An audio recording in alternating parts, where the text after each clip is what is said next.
BTC চুক্তি হৈ পালে বিটিআর কৰি নতুন চুক্তিৰ দ্বাৰা কিবা এটা নতুন প্ৰশাসন কৰা আজি সেই কথা পাহৰি গ'ল তেওঁলোকে। আজি हिन्जाव लाबोदों भुटान सिङाव बिसोरो UPPL नि लायनो बियो लिडार लायनो UPPL नि लिडार बियो ITCL नि मानसि बियो हिन्जाव लाबोदों नै भुटान सिङाव सासे हिन्जावखौ लांनानै सासे UPPL नि दैदेनगिरिखौ हमनानै मोनदों। स' बे भिडिअनि गेजेरजों गासै खेंफोरथि होदों। बेफोर बाथ्राखौ आं बुंनाय नङा रायजोफोर, स' नोंथांमोना थारैनो इन्ट्र' नायनानै एसेब्लाबो हमदांनो हादों।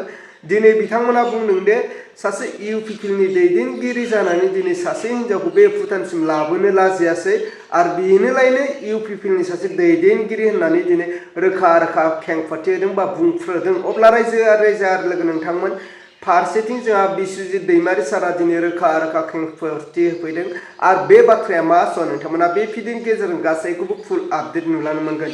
दिनै बिस्वजित दैमारी सारा जोंनो रोखा रोखा फोरमायथिनानै होदों दि UPPL सरकारा दिनै मोनसेबो आरो जेबो खामानि मावनो हायासै होननानै दिनै मानाव गेदेर बिस्वजित दैमारी सारा रोखा रोखा खेंफोरथि होफैदों। लोगोसे BPF आ मा मावदों, UPPL आ मा मावदों, बिनियाव दिनै बिस्वजित दैमारी सारा दिनै जोंनि रायजो राजाफोरनि गेजेराव खेंफोरथि होफैदों। अब्ला रायजो राजा आरो लोगो नोंथांमोना फारसेनिफ्राय जोबजासे नायलांबानो जाबाय। जोंहा मानाव गेदेर बिस्वजित दैमारी सारा मा बुंदों, लोगोसे जोंहा सासे UPPL नि दैदेनगिरिखौ हमनानै मोनदों भुटान सिङाव सासे हिन्जाव लानानै थांनायखौ।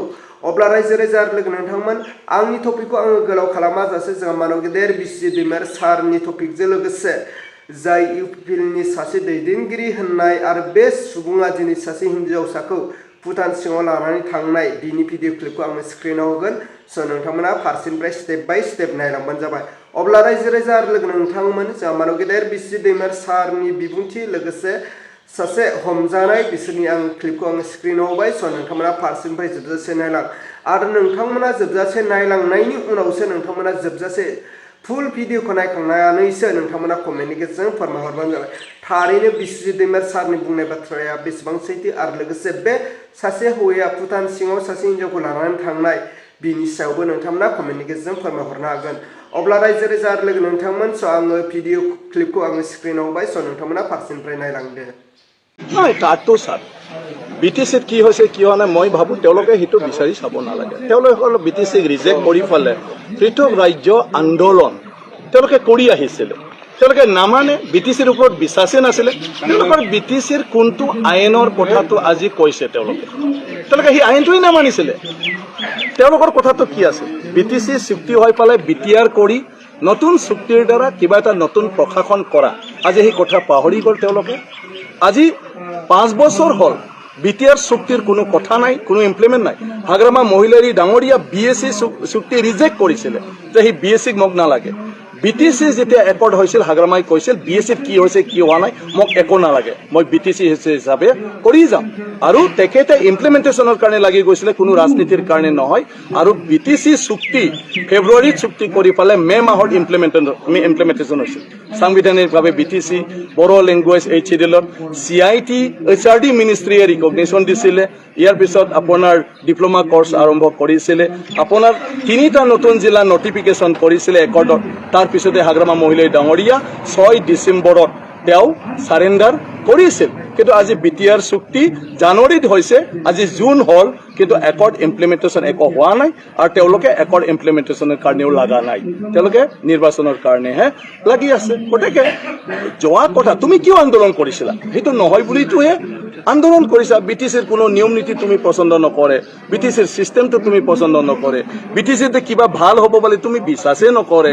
আজি BTCত কি হৈছে কি হোৱা নাই তাতহে কিয় ব্যস্ত হৈছে আৰু ৰাইজক কিবা এটা দিম বুলি আজি কৈ আছিলে BTR দ্বাৰা, সেইটোৰ কাৰণে কিয় মনোযোগ দিয়া নাই।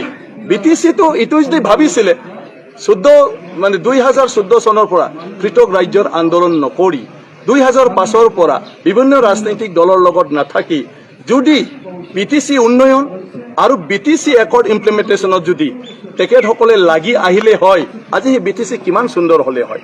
হাগ্ৰামা মহিলাই ডাঙৰীয়া তেওঁলোকৰ বাৰে বাৰে অপজিশ্যন কৰি থকাৰ পিছতো সদায় বিৰোধিতা কৰি থকাৰ পিছতো আজি সেই BPF দলে BTCখন এই পৰ্যায়লৈ আনিছে য'ত নিৰ্বাচন খেলি তেওঁলোকে আজি আনক গালি দিব পাৰিছে। এই নিৰ্বাচনৰ গোটেই প্ৰক্ৰিয়া 40টা সমষ্টি বনাই BTCখন গঠন কৰা BPF দল হাগ্ৰামা মহিলাই ডাঙৰীয়া। গতিকে তেওঁলোকৰ বিটিয়াৰটো এতিয়া ক'ত পঞ্চায়তত আছে না ক'ত আছে? हरसे दोननो हायो जों नोंसोरखौ हरसे दोननो हायो जों नोंसोरखौ हिन्जाव लाबोनानै फैयो गावसोरा ओमफ्रायो माबायो लाजियो ओमफ्राय हर दोन हिन्जावखौल' नायगोन दे जाबाय दे थांदो आदा थांदो दे एबारबा जोङो माबानि हिन्जाव लाबोदों भुटान सिङाव बिसोरो UPPL नि लायनो बियो लिडार लायनो UPPL नि लिडार बियो ITCL नि मानसि बियो हिन्जाव लाबोदों नै अब्ला मानव गेदेर रायजो राजा लोगो नोंथांमोना थारैनो खोनाखाबाय जोंहा मानव गेदेर बिस्वजित दैमारी सारनि बिबुंथिखौ। बिस्वजित दैमारी सारा दिनै मा बाथ्रा बुंखो, दिनै UPPL आ बेसेबां जौगानाय खामानि मावखो, BPF आ बेसेबां जौगानाय खामानि मावखो, लोगोसे UPPL आव दिनै गोबां रायजो राजाफ्रा मानि थाखाय सापर्ट खालामदोंमोन आरो UPPL खौ मानि थाखाय फोथायनाय दंमोन जोंनि बर' रायजो राजाफ्रा बिनि बिसयबो जोंहा मानव गेदेर बिस्वजित दैमारी सारा बुंबाय। स' नोंथांमोना थारैनो खोनानानै बुजिखाबाय नङा होनब्ला? फारसेथिं जोंहा UPPL नि सासे दैदेनगिरिया बैफोरबायदि खामानिखौ माबोरै मावनो हाखो नैबे बाथ्राया सोंथि जानानै दं नङा होनब्ला रायजोफोर? स' बे भिडिअनि गेजेरजों गोबां भाइरेल जादों, गोबां ससियेल मिडियानि गेजेरजों जों नुगासिनो नङा होनब्ला? अब्ला रायजो राजा लोगो नोंथांमोना बिनि बेलायाव मा बुजिनो मोनखो? स' नोंथांमोना कमेन्टनि गेजेरजों फोरमायहरबानो जाबाय।